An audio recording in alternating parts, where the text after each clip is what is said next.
I've always been confused about this. If the toys are actually orphans placed into a toy's body, then why do some of them seem to act like the toy that they were put into? Did the scientists change the orphans' personalities to match the toy, or did the orphans do that themselves with their new bodies?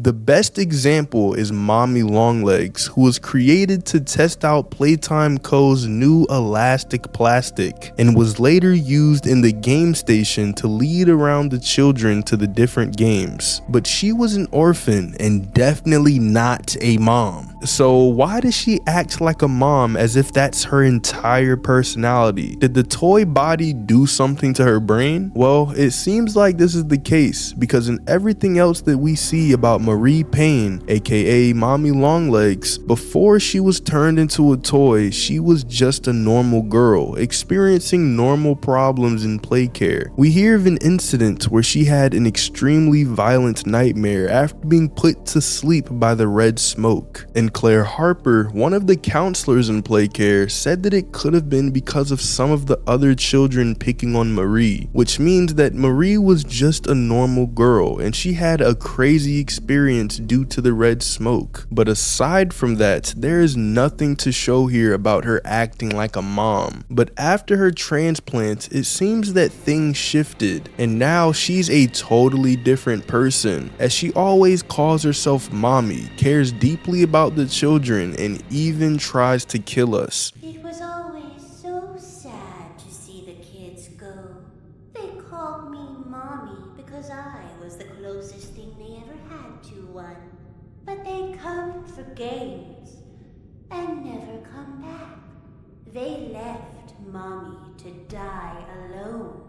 Mommy didn't deserve that.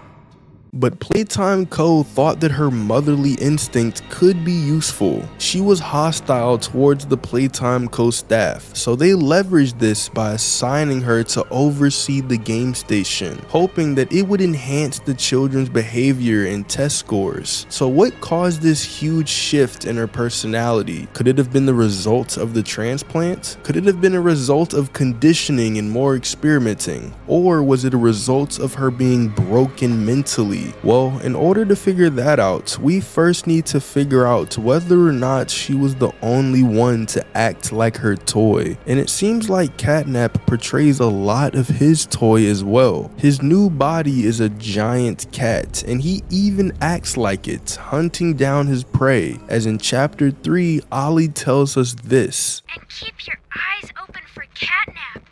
Every shadow and every flickering light is a hiding spot. He always stalks his prey first.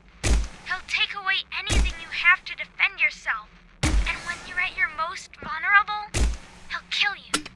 Catnap lives for the hunt. So if Catnap lives for the hunt, stalks his prey, and we even see him doing this in chapter 3, could he be acting like a cat? We do hear him purr in the red smoke hallway sequence, as well as in the boss fight.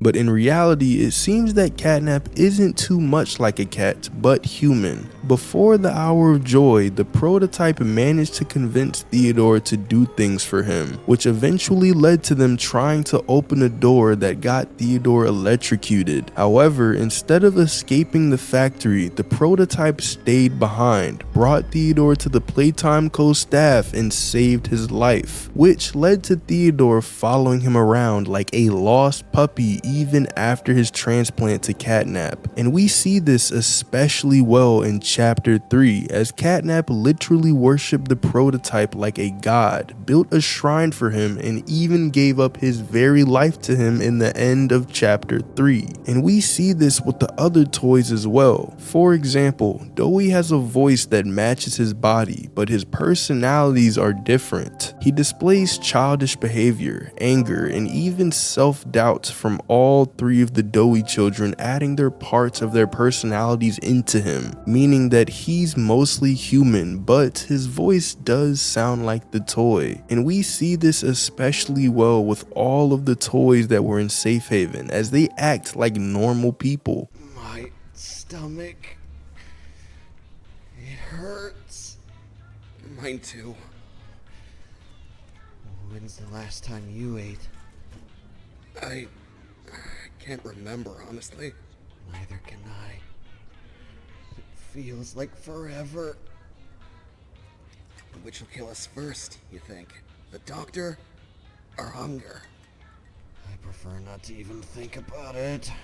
So if most of the toys just act like normal people inside of toys' bodies, then what could have happened to Mommy Longlegs? Well, it's possible that she was an anomaly in the Bigger Bodies initiative, where her mind was broken and she eventually took on the personality of her toy in order to keep herself mentally sane, or at least as mentally sane as she could be. In a tweet made by Mob, we see that Playtime Co. broke Mommy Longlegs long before the hour of joy, and in a transfer notes we see that she already had motherly instincts before anything went wrong, which means that Playtime Co. could have conditioned her to act like this, or what's more likely is that her mind was broken from the very beginning, probably due to complications in her transplant, leading to her taking on the personality of her toy in order to continue functioning. But then combining this with the hour of joy and all of the time that she was in the factory after that, it makes a lot of sense as to why she was so crazy. She could have gone even deeper into her persona of being the real Mommy Longlegs, as she did tell us that she misses the children right before we played statues. But there are a few toys that I haven't mentioned yet that do kind of, and I mean it, kind of act like they're toys. This being Boxy Boo, Pianosaurus, and Yarnaby. And the reason I bring them up is because of their animal-like nature, with Boxy Boo literally screaming at Sawyer like a dinosaur, Pianosaurus chasing and trying to eat us like a dinosaur, and Yarnaby acting just like a dog. However, they weren't meant to be this way, as they hadn't figured out how to get their minds right yet, and it resulted in them acting more animal-like.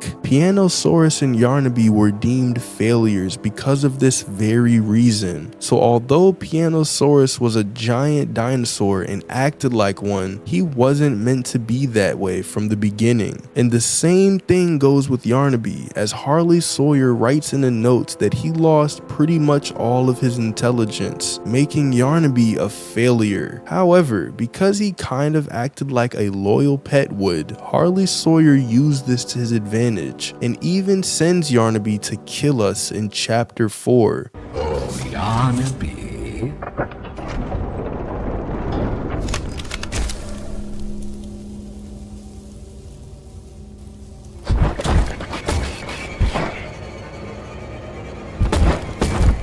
So overall, it seems that Mommy Longlegs was the only toy to truly embrace her persona, and although we do see Huggy hug people in a Project Playtime trailer, it seems to be that he does this because of his body shape rather than his personality. And so, in the end, it seems that Mommy Longlegs was just a broken mind left for us to find in the game station and eventually kill when she tried to attack us. But because of this, we can't necessarily rule out that all toys won't be like Mommy Longlegs. So in chapter 5, we could possibly find a toy that is just like her, but even crazier. But what do you guys think?